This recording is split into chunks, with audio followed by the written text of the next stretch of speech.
Hi everyone, how you all are doing? So my name is Princy Gupta and I teach commerce. So welcome to my channel guys. So आज से हम start करेंगे day 1 of business studies of class 12 right. तो हम start करते हैं। बाकी देखो लेक्चर्स आएंगे 11th के भी एंड 12th के भी। तो एक दिन 12th का, एक दिन 11th का, फिर एक दिन 12th का, एक दिन 11th का ऐसे चलेगा। तो मतलब देख लेंगे जैसे भी चलेगा। तो let's now start with business studies. Okay okay so everyone, जो देखो मैं इंट्रोडक्शन दे देती हूँ क्लास 12th में what you have to study. So class 11th में प्रिसाइज वे में बता देती हूँ कि क्लास 11th में you must have studied about what do you mean by business and business कितने टाइप्स के होते हैं। ठीक है, आपने economic non economic activity basically आपने बेसिक्स पढ़ लिए थे। दैट इंटरनेशनल ट्रेड क्या होता है, एंटरप्रेन्योरशिप क्या होता है, इंटरनल ट्रेड क्या होता है, टाइप्स ऑफ इंटरनल ट्रेड क्या होता है and all of this right. So the thing is, in class 12th, we'll be studying about how we run the business, right? हम एक बिजनेस कैसे चलाते हैं।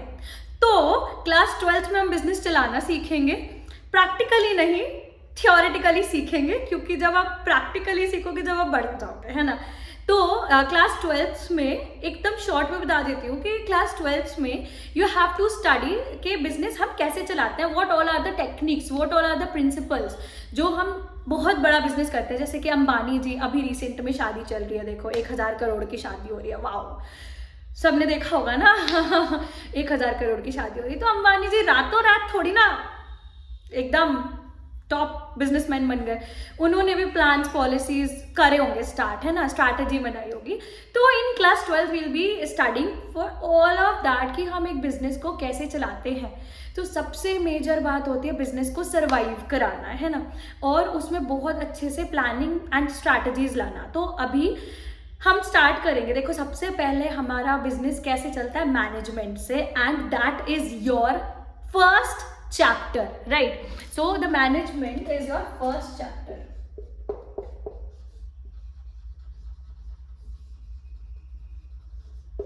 The management is your first chapter and we'll be studying with this only, right? So management का मतलब क्या होता है? Management एक प्रक्रिया होती है, it's a process, है ना। It's a process of getting things done, चीजों को कंप्लीट करने के लिए, with the main aim of achieving goal effectively and efficiently, right? Effectively और एफिशिएंटली हम चीजों को कैसे अचीव करेंगे, कोई टेंशन नहीं लेने की जरूरत है तुम लोगों को। अभी तुम लोग सिर्फ समझोगे क्या होता है, एकदम अपने आप ही आ जाएगा। तो देखो सबसे पहले हम कोई भी काम करते हैं, any work we do, any work in this entire world, any work is done, तो हम मैनेजमेंट करते हैं, है ना। हमारे घर में शादी भी हो रही होती है तो हम उसको भी मैनेज करते हैं, राइट, इवेंट मैनेजमेंट करते हैं। हमारे घर में कुछ भी हो रहा था, एक मम्मी जो होती है वो अपनी किचन को भी एक मैनेज करके रखती है कि शुगर वहाँ होगी, टी वहाँ पे रखी होगी, ऐसा करके, है ना। आप अपने घर को भी मैनेज करके रखते हो। सिमिलरली आपको बिजनेस में भी एक मैनेजमेंट की बहुत ज़्यादा ज़रूरत होती है। Without management you can not run a business, your business can not even survive without management. तो इट्स अ प्रोसेस, एक ये प्रोसेस है। ये क्या है, प्रोसेस, ठीक है, चीज़ों को कंप्लीट करने के लिए, ठीक है, चीजों को अचीव करने के लिए। Management is a process of getting things done, चीजें से क्या होती है, कंप्लीट होती है। Management is a process of getting things done with the main aim of achieving goal. हमें कोई भी गोल अचीव, देखो लाइफ हम क्यों जी रहे हैं, हमें कोई गोल अचीव करना होता है, इसीलिए हम लाइफ जी रहे होते हैं। तो हम बिजनेस क्यों कर रहे होते हैं, क्योंकि हमें बहुत सारा प्रॉफिट चाहिए होता है, and business is meant to get profit, right? हम बिजनेस इसीलिए करते हैं to earn some amount of profit. तो हमें मैनेजमेंट क्यों करना पड़ेगा बिजनेस में, क्योंकि हमें प्रॉफिट चाहिए, हमें हमारे गोल्स अचीव करने हैं। चलो मान लो आपका गोल अभी ये नहीं है, आपका गोल सर्वाइव करना है मार्केट में, तब भी आपको मैनेजमेंट करना ही पड़ेगा भाई, है ना। तो मैनेजमेंट एक प्रोसेस है of getting things done with the main aim of, एक आपका एम होता है achieving goal effectively and efficiently. आप इफेक्टिवली और एफिशिएंटली आपके एम को अचीव करते हो, एफिशिएंटली एंड इफेक्टिवली। अब दीदी आपने इतनी बार बोला इफेक्टिवली और एफिशिएंटली, तो we don't know the meaning of effectively and efficiently, है ना। तो कोई बात नहीं, बता देती हूँ मैं। एक now it's written effectively and here it's efficiently, right? So these are the two sides of the same coin. एक coin के दो पहलू होते हैं ना, तो हम कोई भी काम अगर कर रहे हैं तो हमें इफेक्टिव भी होना है और एफिशिएंट भी होना है. अब what does effective means? Being effective. Effective का मतलब होता है हम एक टाइम पर्सपेक्टिव को साथ में रखते हैं ना, हम टाइम को प्रायोरिटी देते हैं कि अगर मेरे को ये टास्क मिला है तो मेरे को एक टाइम पे कंप्लीट करना है. होती है ना वर्क कमिटमेंट्स कि मैं अगर मेरे को एक काम मिला है, जैसे होमवर्क मिलता है ना, तो होमवर्क मिला है तो कल आपको दिखाना होगा, तो दैट इज टाइम. तो इफेक्टिवली का मतलब होता है कि आप काम को कंप्लीट कर रहे हो within time. You don't think, you don't take care whatever will be the cost is. ठीक है, तो इफेक्टिवली का मतलब होता है completion of work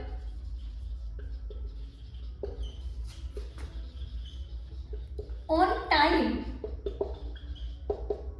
no matter what will be the cost is. No matter what is the cost. मतलब कि भाई तुम चाहे जैसे मेरे को काम करके दो, भले ही चाहे जितना पैसा तुम मिटा दो, बट मेरे को काम चाहिए. तो ये होता है क्या? इफेक्टिवली. बीइंग इफेक्टिव का मतलब ये होता है. अब एफिशिएंटली का मतलब होता है, चलो इफेक्टिवली का मतलब समझ में आया ना, कि completion of task on time no matter what is the cost. कोई भी कॉस्ट कितनी भी लग जाए, कीमत चाहे जो हो, आपको टाइम पे काम कंप्लीट करके देना है ना. तो ये तो हो गया भैया, बीइंग इफेक्टिव होना अच्छी बात है, हमें टाइम पे काम कंप्लीट चाहिए. ठीक है, एफिशिएंटली का मतलब क्या होता है और एफिशिएंसी का मतलब क्या होता है? If you are being efficient for something, that means आप optimum utilization of resources कर रहे हैं. Optimum utilization मतलब कि किसी को आता है क्या optimum utilization का मतलब क्या होता है?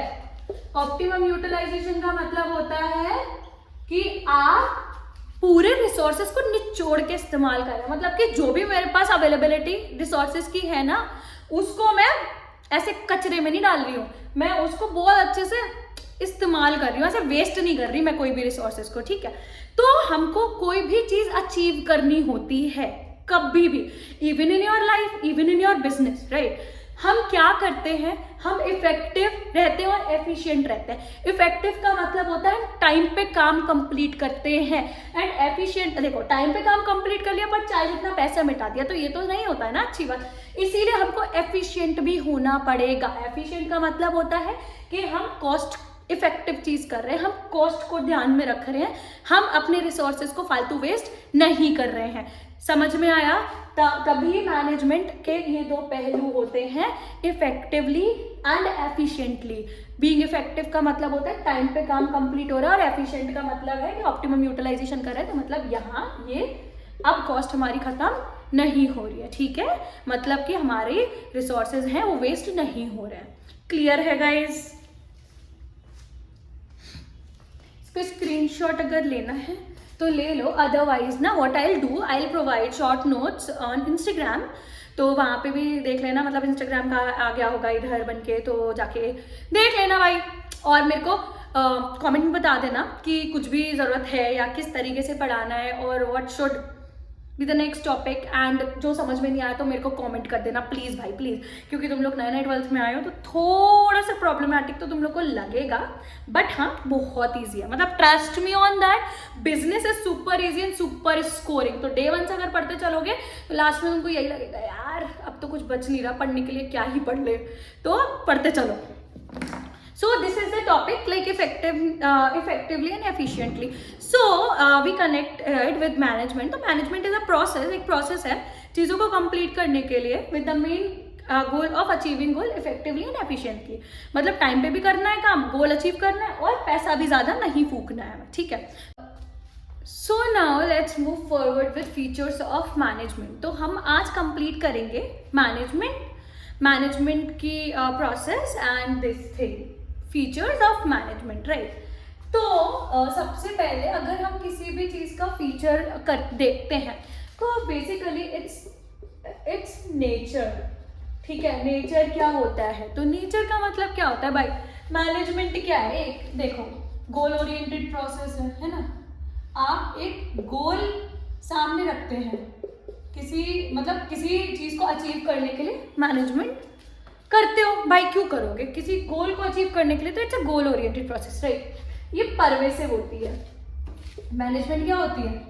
परवेसिव। ये वर्ड सुना नहीं होगा तो let me tell you what does it mean. तो परवेसिव का मतलब होता है कि यूनिवर्सल वैलिडिटी, मतलब कि universally applicable, which means management is applicable everywhere. Everywhere means everywhere. It means it is applicable in hospitals, it is applicable in hostels, it is applicable in schools में भी management होती है, country में भी management होती है, घर में मैनेजमेंट होती है। So everywhere management is applicable, which means pervasive, it's a pervasive thing, ठीक है। फिर उसके बाद क्या है? It is pervasive in nature basically, right. फिर तीसरी चीज क्या होती है? It is multi dimensional. It is multi dimensional. अब मल्टी डायमेंशनल का मतलब क्या होता है भाई? मल्टी डायमेंशनल का मतलब होता है कि मैनेजमेंट में हम एक चीज का मैनेजमेंट नहीं करते हैं। मैनेजमेंट में हम मैनेजमेंट ऑफ वर्क करते हैं, ठीक है।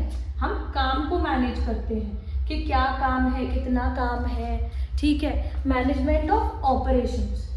ऑपरेशंस का मतलब होता है कि बेसिकली जो काम चल रहा है, जो प्रोडक्शन चल रहा है, उसमें कितने रॉ मटेरियल है, कितना अंडर मतलब बनने वाला अंडर प्रोसेस गुड्स है, वो कितना एक्चुअली बन चुका है, ठीक है। और मैनेजमेंट ऑफ पीपल, पीपल को मैनेज करते हैं, क्योंकि अगर ये खुश नहीं रहेंगे तो ये सारी चीज़ें कैसे होंगी हमारी, है ना। तो इनको भी खुश रखने की जिम्मेदारी क्या होती है? मैनेजमेंट की होती है कि नहीं। आपको प्रॉपर आपको मोटिवेशन मिलना चाहिए, आपको आपकी इज्जत होनी चाहिए, है ना, आपको टेक केयर होनी चाहिए, आपकी पीयर रिकग्नाइजेशन होना चाहिए, सैलरी अच्छी होनी चाहिए and all of that thing, ठीक है। तो मैनेजमेंट एक मल्टी डायमेंशनल प्रोसेस है। इसमें हम मैनेजमेंट ऑफ वर्क करते हैं कि क्या काम है, कितना काम है। ऑपरेशंस को मैनेज करते हैं, मतलब कि जो चीज़ें अंडर प्रोसेस है या फिर कितना रॉ मटेरियल पड़ा हुआ है। और मैनेजमेंट ऑफ पीपल, पीपल का मतलब होता है कि हम लोगों को मैनेज करते हैं, है ना, कि उनको क्या करना है, वो कैसे हैं, वो क्या मतलब क्या मेंटल क्या स्थिति है उनकी, ये सब चीज़ें हम उनको मैनेज करते हैं बेसिकली, ठीक है। फिर आता है हमारा management is a group behaviour, मतलब कि मैनेजमेंट एक इंसान में से नहीं हो सकती है। मैनेजमेंट में बहुत सारे लोग चाहिए होते हैं। ग्रुप बिहेवियर का मतलब होता है there should be many people, लोग एम्प्लॉयज बहुत होने चाहिए तभी तो मैनेजमेंट होगा, अदरवाइज क्यों होगा, किसके बीच में मैनेज करेंगे, है ना। फिर मैनेजमेंट एक डायनामिक प्रोसेस है। डायनामिक का मतलब क्या होता है? बहुत चेंजेबल, बहुत चेंजेबल। बिकॉज आपको भी मालूम है कि अभी आज के टाइम पे जो एनवायरनमेंट है वो बहुत ज़्यादा डायनामिक है, विच मीन्स फ्लक्चुएट करता है, बहुत ज़्यादा चेंज होता है ना, चेंज होता है, बहुत ज़्यादा चेंजेस आते हैं। तो हमें मैनेजमेंट ऐसी रखनी पड़ती है कि डायनामिक एनवायरनमेंट में भी हमारी जो मैनेजमेंट होए वो अडेप्ट कर ले एनवायरनमेंट को, ठीक है, क्लियर है। मैनेजमेंट क्या होता है? इनटेंजिबल होता है। इंटेंजिबल का मतलब क्या होता है? You can not see management, you can not touch management, but you can feel management, right. तो आप फील कर सकते हो मैनेजमेंट को, आप टच नहीं कर सकते मैनेजमेंट को, क्लियर है। आप मैनेजमेंट मतलब फील कर सकते हो कि वाओ, अगर गोल्स अचीव हो रहे हैं तो ये तो मैनेजमेंट का कमाल है ना भाई, है ना। तो द थिंग इज कि अपने ये सारे फीचर्स होते हैं मैनेजमेंट के, ठीक है। मैनेजमेंट एक गोल ओरिएंटेड प्रोसेस होता है, आप इसमें गोल्स को अचीव करते हैं। मैनेजमेंट परवेसिव होता है, मतलब कि हर जगह एप्लीकेबल होता है। मैनेजमेंट इंटेंजिबल होता है, which means you can not touch, you can not see, but you can feel the management, right. Multi dimensional होता है, which means work, operation and people को हम मैनेज करते हैं। डायनेमिक एनवायरनमेंट में मैनेजमेंट होती है, क्योंकि एनवायरनमेंट बहुत ज़्यादा चेंजेबल होता है, तो हम इसीलिए ऐसी मैनेजमेंट रखते हैं जो डायनेमिक एनवायरनमेंट को अडेप्ट कर पाए। और ग्रुप बिहेवियर, हमेशा मैनेजमेंट में क्या होता है? बहुत सारे लोग होते हैं, एक लोग में मैनेजमेंट नहीं होता है। करेक्ट है, इतना समझ में आया। बाकी मैं नेक्स्ट वीडियो में दे दूंगी, नेक्स्ट टॉपिक है, तो आज जो पढ़ा है आज वो पढ़ लेना, एंड जो डाउट्स होंगे तो पूछ लेना, नोट्स बना लेना। और नोट्स के लिए ऐसे बनाना है, तुम लोग को नोट्स में बता देती हूँ कैसे बनाना है। नोट्स ऐसे बनाना है, जो मैंने पढ़ा दिया वो पढ़ लेना, उसके बाद अपनी बुक से रीड करना, एंड बुक रखाना दूसरे रूम में, दूसरे रूम में बुक रख के आओगे, फिर एक नोटबुक उठाना और उसमें अपने मन से लिखना दैट वॉट यू स्टडी, ठीक है। जो भी पढ़ा हुआ है लिख देना, इससे तुम्हारे ग्रामेटिकल एरर सही होंगे, तुम्हें लिखने का समझ में आएगा एंड ऑल्सो तुम्हें लर्न होना स्टार्ट हो जाएगा। तुम खुद से लिख सकते हो, तुम समझ लोगे, है ना। तो हमें लर्न नहीं करना, हमें समझना है सारी चीज़ें, दैट से तो समझोगे तो आगे के लिए काम में आ जाएगा। बाकी मैं नेक्स्ट वीडियो में डाल दूंगी guys, and I love you all. Subscribe कर देना चैनल को और शेयर कर देना वीडियो को। बाय।